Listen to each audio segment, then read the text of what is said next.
कसं म्हणले? इथं जी दवाखाना आणला मी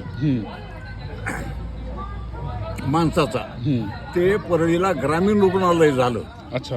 आणि त्या ग्रामीण रुग्णालयात तिथं जी प्राथमिक आरोग्य केंद्र होतं, मी तर ट्रान्सफर करून घेतलं.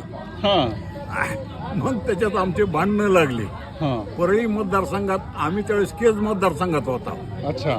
आणि ती होतं परळी मतदारसंघात. हे केज मतदारसंघात भाग होता. पहिलं त्यावेळेस मी उजनीचा चंदू ती म्हणे आम्हाला दवाखाना द्या, तर त्याला स्पेशल दुसरा दवाखाना द्यायला लावला.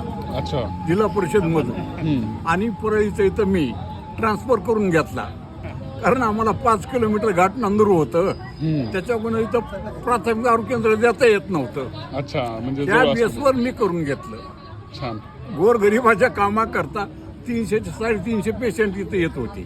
बापरे. पण आता अशाच्या काळात गंमत काय झाली, तिथं डॉक्टर कोणी चांगला आला की त्याला टिकू देणार.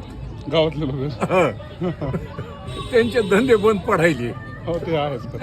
तरी 2 वेळेस मी भांडून डॉक्टर इथं आणलाच. अच्छा. हं. हे